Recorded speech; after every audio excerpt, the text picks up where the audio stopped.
Long ago, before the first flame faded into ash, and before the gods abandoned their thrones of light, there was a man. His name has been lost in the whispers of time, carried through ruins and dust, remembered only by those who still dream of the age of fire. He was a knight, bound by honor and burdened by fate, a man who walked where no one else dared to go. He looked into the abyss, and did not look away. His name was Artorias, the wolf of the abyss. Tonight, close your eyes. Let the noise of the world fade into silence. Listen to the wind. Feel the stillness. You are about to hear a story of courage, of sacrifice, and of darkness. A story that does not end in glory, but in quiet shadow. Because sometimes, heroes do not save the world. They simply keep it from falling apart. This is the story of Artorias, the wolf of the abyss. Long before the age of man, there was only gray. Endless fog covered a world of stone and giants. Then came the fire. From that first flame, life was born, and with it came warmth, light, and shadow. Light gave shape to the world.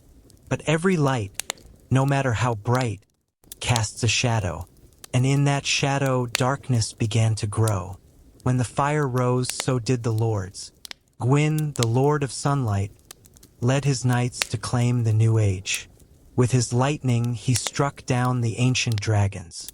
The world trembled, and the age of fire began. In his golden city, Anerlando, the gods built their thrones among the clouds.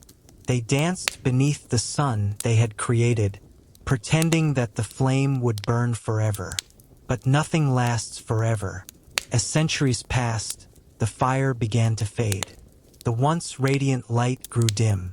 Shadows stretched longer, whispering of an age yet to come, an age of darkness. And in that fading glow, men were born, fragile, curious, and cursed with a flame of their own. The dark soul. The gods feared this new kind of fire. They feared what men might become. So they built walls of stone and faith, and sent their knights to silence the spreading dark. Among those knights was a man named Artorias. He carried a great sword forged in sunlight, and a will unbroken by fear. He swore an oath to protect the light, no matter the cost. But deep beneath the shining city, something ancient was stirring, a darkness that was not born from flame, but from the hearts of men. It spread like a whisper, devouring courage, twisting hope.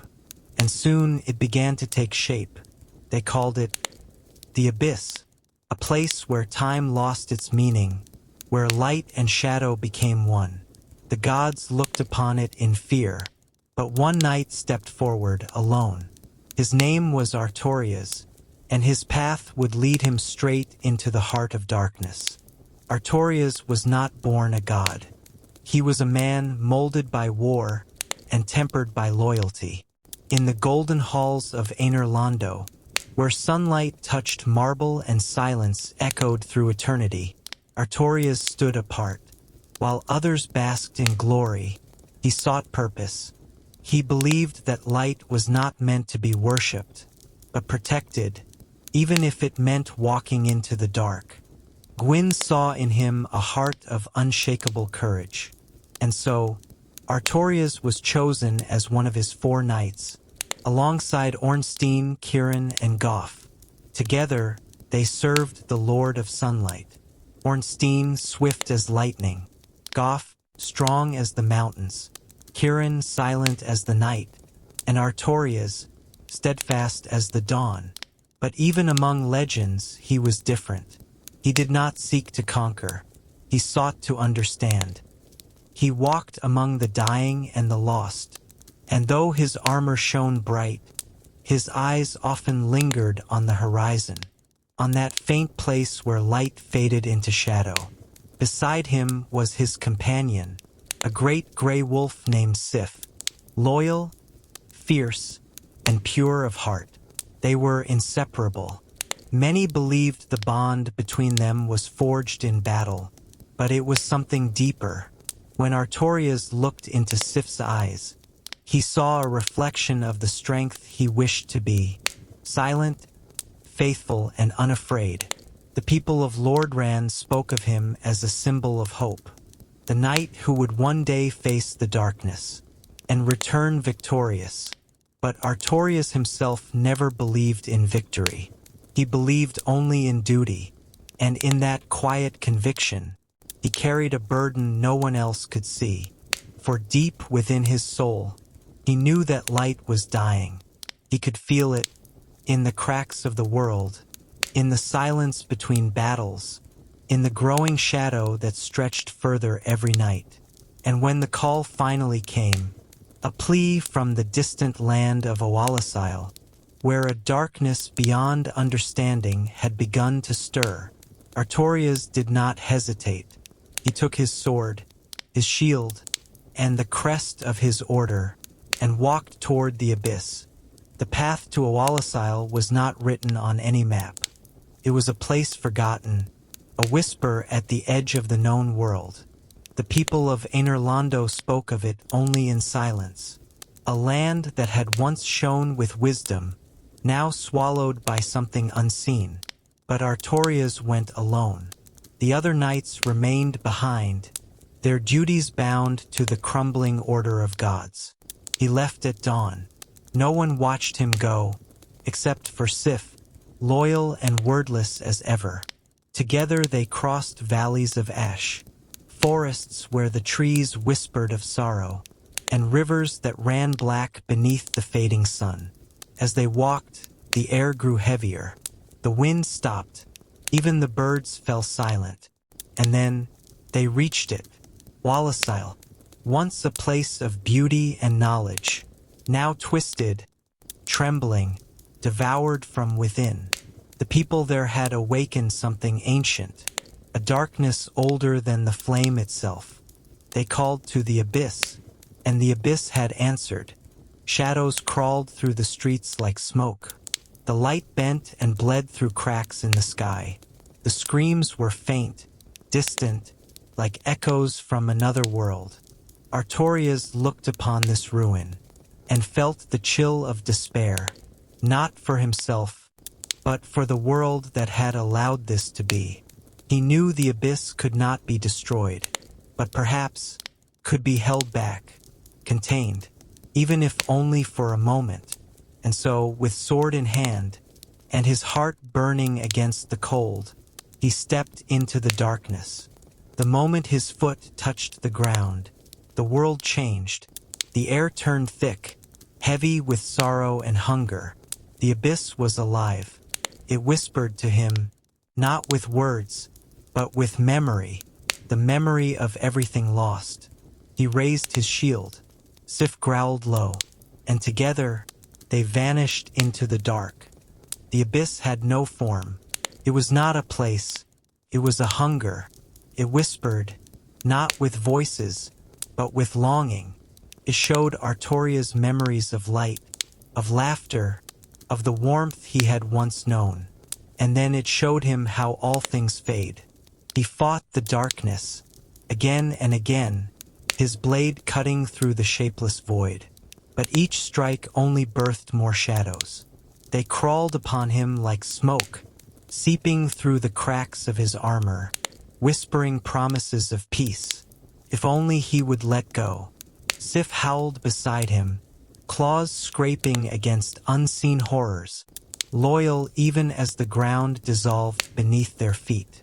Artorias raised his shield, the great silver shield of the Abysswalker, and for a moment, the darkness recoiled, but he knew it would not last.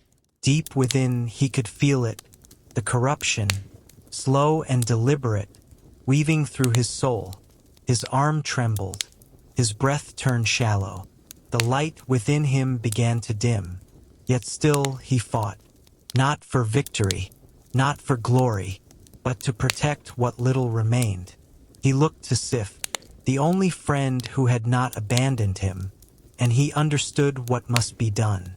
With the last of his strength, He drew a circle in the dust, a faint sigil of protection, a barrier against the consuming dark. He placed Sif within it, and though the wolf resisted, howling in sorrow, Artorias whispered soft words, words no one else would ever hear. Then he turned his back to the circle, and faced the abyss alone. The darkness surged, screaming in silence, tore at him, body and soul, until even his shadow became part of it. His sword fell from his hand.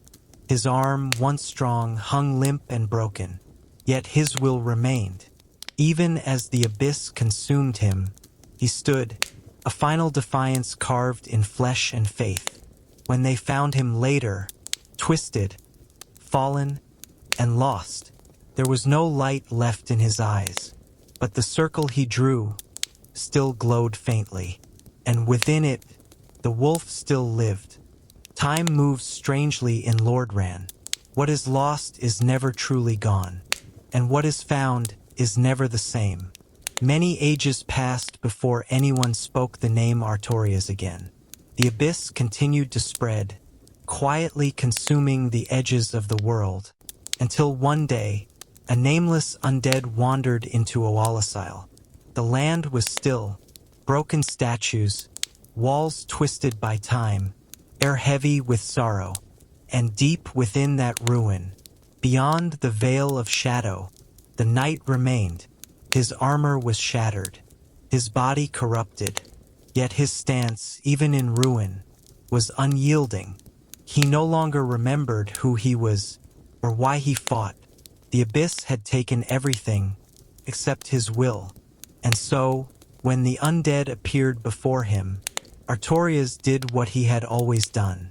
He raised his broken arm and fought, not as a man, but as the last echo of a promise.